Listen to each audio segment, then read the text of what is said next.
할렐루야. 기도로 길을 묻고 말씀으로 길을 찾는 소리하나교회 주일 예배를 하나님께 드리겠습니다. 먼저 사도신경으로 우리들의 신앙을 고백합니다. 나는 전능하신 아버지 하나님 천지의 창조주를 믿습니다. 나는 그의 유일하신 아들 우리 주 예수 그리스도를 믿습니다. 그는 성령으로 잉태되어 동정녀 마리아에게서 나시고 본디오 빌라도에게 고난을 받아 십자가에 못 박혀 죽으시고 장사된 지 사흘 만에 죽은 자 가운데서 다시 살아나셨으며 하늘에 오르시어 전능하신 아버지 하나님 우편에 앉아 계시다가 거기로부터 살아있는 자와 죽은 자를 심판하러 오십니다. 나는 성령을 믿으며 거룩한 공교회와 성도의 교제와 죄를 용서받는 것과 몸의 부활과 영생을 믿습니다. 아멘. 다 함께 찬송가 70장 피난처 있으니 우리 함께 찬양합니다.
오늘 함께 보실 하나님의 귀하고 복된 말씀은 시편 3편입니다. 우리 함께 봉독합니다. 여호와여, 나의 대적이 어찌 그리 많은지요. 일어나 나를 치는 자가 많으니이다. 많은 사람이 나를 대적하여 말하기를 그는 하나님께 구원을 받지 못한다 하나이다. 여호와여, 주는 나의 방패시오 나의 영광이시오 나의 머리를 드시는 자이시니이다. 내가 나의 목소리로 여호와께 부르짖으니 그의 성산에서 응답하시는도다. 내가 누워 자고 깨었으니 여호와께서 나를 붙드심이로다. 천만인이 나를 에워싸 진친다 하여도 나는 두려워하지 아니하리이다. 여호와여, 일어나소서. 나의 하나님이여, 나를 구원하소서. 주께서 나의 모든 원수의 뺨을 치시며 악인의 이를 꺾으셨나이다. 구원은 여호와께 있사오니 주의 복을 주의 백성에게 내리소서.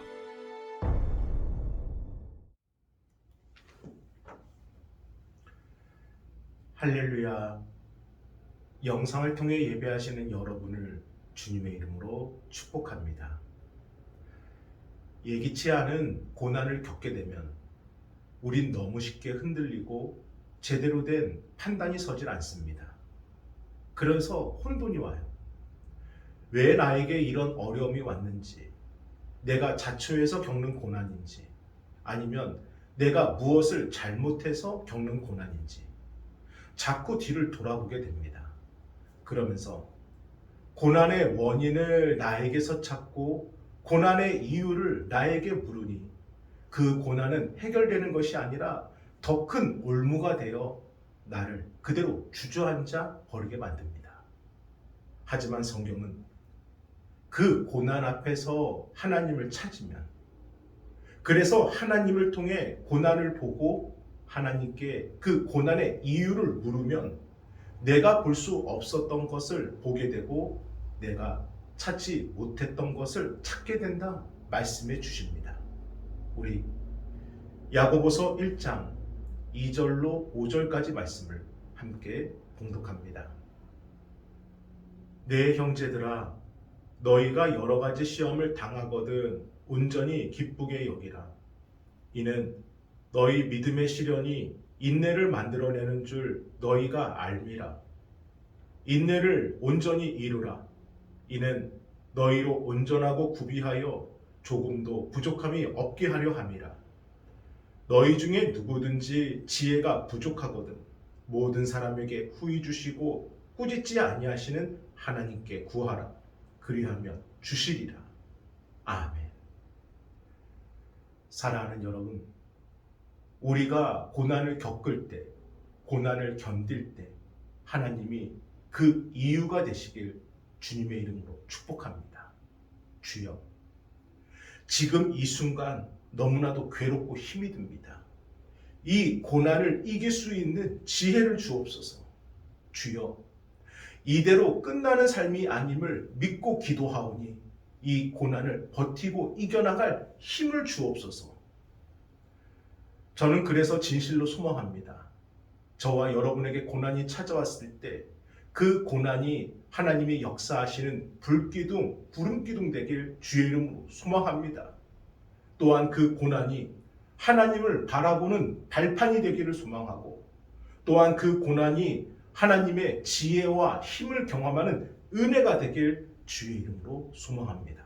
그러므로 우리의 결단과 우리의 간절함도 중요하지만 가장 먼저 하나님께서 어떻게 시작하시는지, 하나님께서 어떻게 풀어가시는지, 하나님께서 어떻게 능력을 행하시는지 하나님께 집중하셔야 됩니다.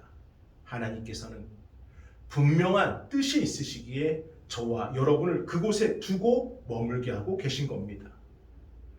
그래서 오늘은 이 고난을 겪은 다윗에게서 하나님이 어떻게 역사하셨는지, 하나님의 행하심의 은혜를 함께 나누어 보려 합니다.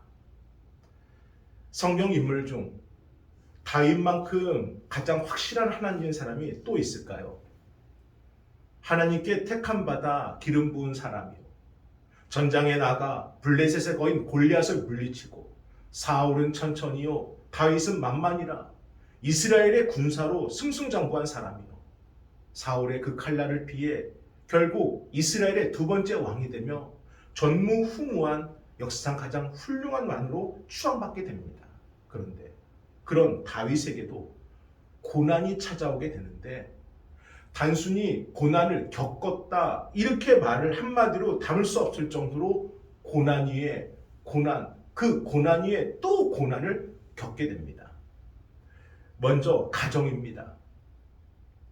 사랑하는 자녀들을 하나님의 율법으로 양육하여 자신이 그랬던 것처럼 일평생 하나님과 동행하는 아이들로 만들기 위해, 또 그런 가정 되기 위해 다윗은 간절히 소망했습니다. 하지만 다윗의 첫째 아들이었던 암논이 이복 누이였던 이 다말을 욕보이는 죄를 범하게 되고, 또 이 일로 인해 다말의 오빠였던 압살론이 형 암논을 죽이게 되면서 형제간의 살인사건까지 번지게 됩니다.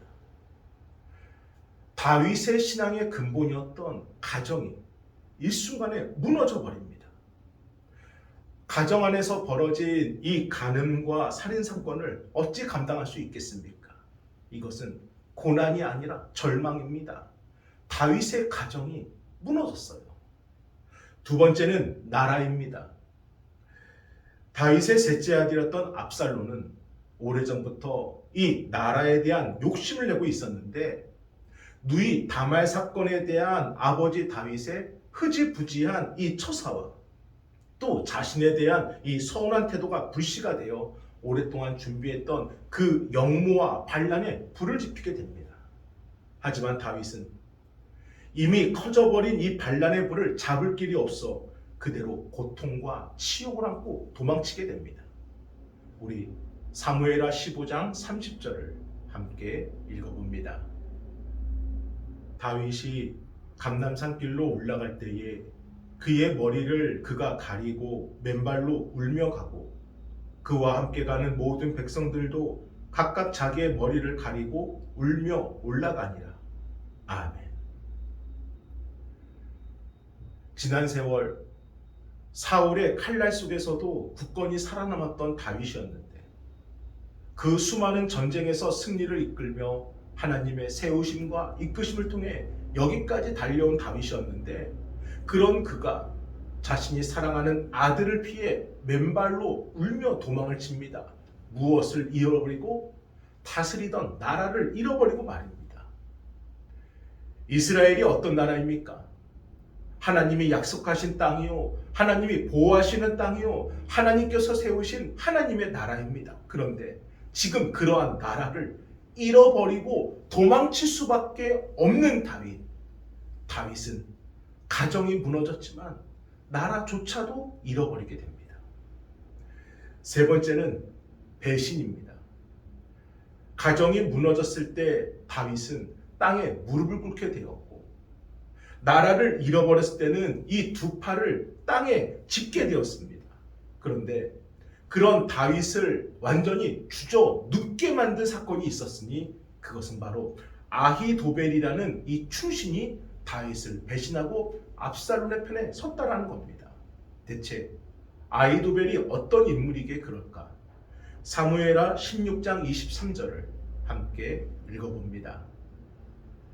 그때에 아히도벨이 베푸는 계략은 사람이 하나님께 물어서 받은 말씀과 같은 것이라. 아히도벨의 모든 계략은 다윗에게나 압살롬에게나 그와 같이 여겨졌더라. 아멘. 아히도벨은 그저 평범한 정치인이 아닙니다. 경제, 정치, 외교, 심지어 국방과 전쟁까지도 모든 방면의 상황 분석과 판단 능력이 탁월했던 인물로 다윗이 이스라엘의 왕에 등극하는 그때까지 다윗의 모든 것을 철저하게 만들어준 사람이 바로 이 아히도벨입니다. 그런데 그러한 아히도벨이 자신을 배신하고 반역자에 물렸던 압살롬의 물에 퍼뜨렸다는 것은 더 이상 다윗에게는 어떠한 수도 남지 않았다는 것을 의미합니다. 이처럼 가정은 무너지고 나라는 잃어버리고 믿었던 사람에게 배신당한 다윗. 여러분이시라면 이러한 고난 위에 고난과 고난을 과연 어떻게 감당하시겠습니까? 길이 보이십니까? 그런데 사람이 생각할 수 있는 모든 방법이 다 막혀있다 여기던 그때 더 이상 길이 없다. 이제는 끝났다. 천길 낭떠러지 끝에 서 있던 그때 다윗이 기도를 합니다.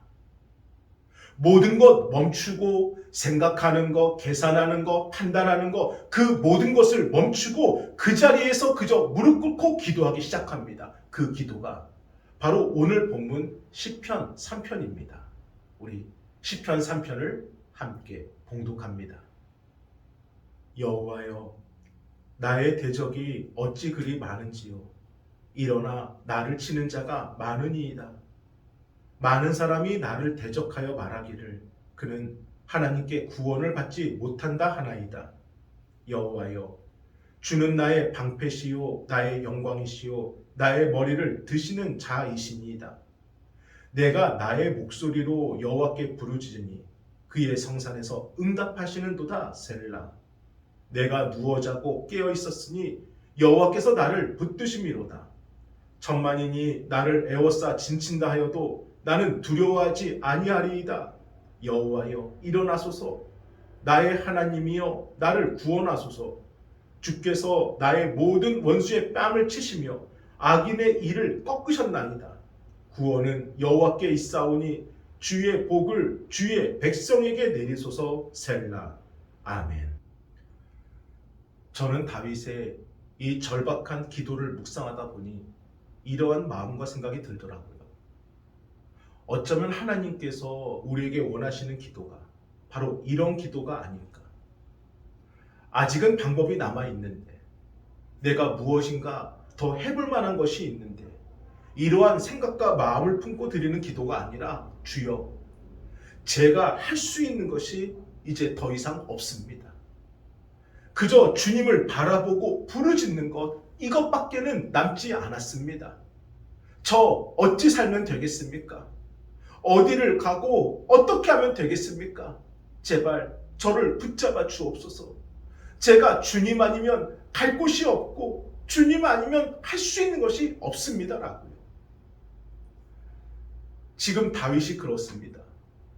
가정은 무너지고 나라는 잃어버리고 믿었던 사람에게 배신당하고, 그가 할 수 있는 것은 이제 기도밖에는 없고 붙잡을 것은 하나님밖에는 없었습니다. 그런데요, 할 수 있는 것이 기도밖에 없어 기도만 했을 뿐이고 바라볼 사람이 없어 하나님만 바라봤을 뿐인데, 하나님께서 그때 움직여 주십니다. 우리 히브리서 4장 16절을 함께 읽어봅니다. 그러므로 우리는 긍휼하심을 받고 때를 따라 돕는 은혜를 얻기 위하여 은혜의 보좌 앞에 담대히 나아갈 것이니라. 아멘. 저를 따라 함께 선포합니다. 때를 따라 응답하시는 하나님. 때를 따라 응답하시는 하나님. 그렇습니다. 모든 것이 무너진 다윗에게 그 마음의 간절함은 얼마나 컸겠습니까? 하루속히 모든 것이 회복되고 가정이 일어나고 나라를 되찾고 모든 것이 원상복구되기를 다윗은 간절히 원했습니다. 하지만 하나님은 다윗이 원하는 그 모든 것을 다윗이 원하는 때에 이루신 것이 아니라 하나님의 때에 응답해 주셨다는 것입니다. 이처럼 때를 따라 응답하시는 하나님의 그 진실한 목적은, 그래서 기도하도록, 그럼에도 기도하도록, 그토록 기도하도록 우리를 기도의 자리로 인도하시는 겁니다. 왜냐하면 응답은 어떠한 결과가 아니라 기도하는 순간부터가 응답이기 때문입니다. 그래서 우리가 기도하는 것, 기도해야 하는 것, 기도할 수밖에 없는 것, 이것이 응답이 시작된 것입니다. 여기 다윗에게 임한 고난이 고난으로 끝나지 않도록 하나님은 그에게 기도의 자리를 인도해 주셨고, 그는 그 자리에서 기도했고, 그때 비로소 때를 따라 응답하신 하나님의 행하심이 응답으로 이루어지기 시작합니다. 사랑하는 여러분, 지금 기도하고 있다면 이미 하나님의 응답이 시작되었다는 것을 확신하시기를 바랍니다. 하나님은 우리의 기도에 반드시 응답해 주십니다. 자, 그럼 다윗의 기도를 하나님의 때에 어떻게 응답하셨을까? 당시 이스라엘 최고의 지략가가 아히도벨이지만 아히도벨 못지않게 무명의 숨은 지략가가 있었으니 그게 바로 후세라는 사람입니다. 그래서 아히도벨은 이렇게 궁중에서 인정받은 공식적인 지략가라면, 이 후세는 백성들 사이에서 인정받는 비공식적 지략가로, 그가 다윗이 그렇게 고난당하는 그때 어려운 소식을 듣고 다윗을 찾아오게 됩니다. 그리고 다윗에게 충성을 맹세하며 고백합니다. 왕이시여, 제가 하겠습니다. 제가 저 잔당들의 적에 투항하는 척 들어가서 그들의 작전이 무엇인지를 알고 제가 그들을 막아서도록 하겠습니다. 그러니 걱정하지 마시고 저를 믿고 기다리십시오. 참으로 무모하기 짝이 없습니다. 아무리 숨은 지략가라지만 어떻게 혼자서 그 반란 반역자들을 다 상대한다는 것인지. 그런데 여러분, 하나님께서 하시니까 돼요. 하나님께서는 이 후세를 통해 아히도벨뿐만 아니라 그 모든 반란세력들을 이길 확실한 발판을 제공해 주십니다. 우리 사무엘하 17장 14절을 함께 읽어봅니다. 압살롬과 온 이스라엘 사람들이 이르되 아렉 사람 후세의 계략은 아히도벨의 계략보다 낫다 하니 이는 여호와께서 압살롬에게 화를 내리려 하사 아히도벨의 좋은 계략을 물리치라고 명령하셨음이더라. 아멘. 이처럼 다윗은 그저 기도했을 뿐입니다. 그저 하나님만 바라봤을 뿐이에요.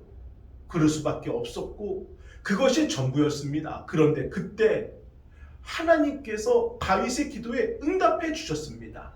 사랑하는 여러분, 하나님께서 오늘도 기도할 수밖에 없도록, 또 기도 외에는 할 수 있는 것이 없도록 우리를 그렇게 인도해 주십니다. 지금 머물고 계신 그곳에서 무엇하고 계십니까?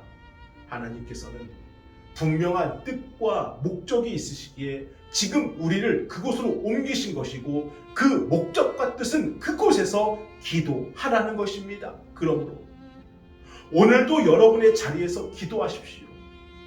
내가 할 수 있는 것이 기도밖에 없는 그 순간까지 몰려서 기도하지 마시고 먼저 하나님을 찾고 하나님을 찾을 수 있는 단 하나의 길, 그 기도의 자리를 지키시기를 바랍니다. 기도하면 하나님을 찾게 되는 것이고, 하나님을 찾게 되면 그때부터 응답은 시작됩니다. 저는 그 놀라운 축복이 저와 여러분의 삶 속에 깊이 묻어나기를 주의 이름으로 축복합니다. 아멘. 우리 함께 기도하겠습니다. 거룩하신 주여, 감사합니다. 하나님을 찾기를 원합니다. 하나님께 묻기를 원합니다. 지금의 우리의 삶이 그저 당연한 것이 아니라 하나님 아니면은 안 된다는 믿음으로 기도하오니, 주여, 우리 기도하는 성도들의 그 기도가 다윗의 기도처럼 하나님의 응답을 맛볼 수 있는 놀라운 축복의 기도가 되도록 인도하여 주옵소서. 아버지,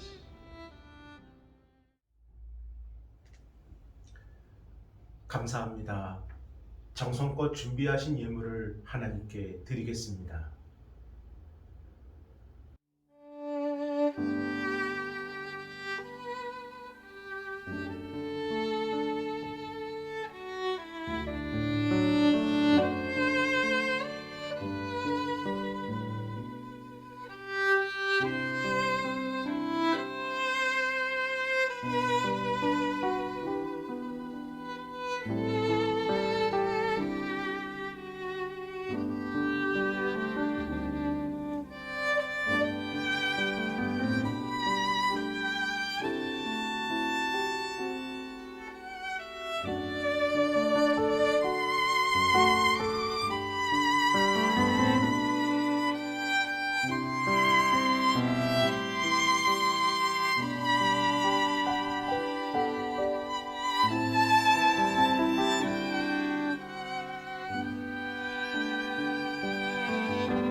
축도로 예배를 마치겠습니다.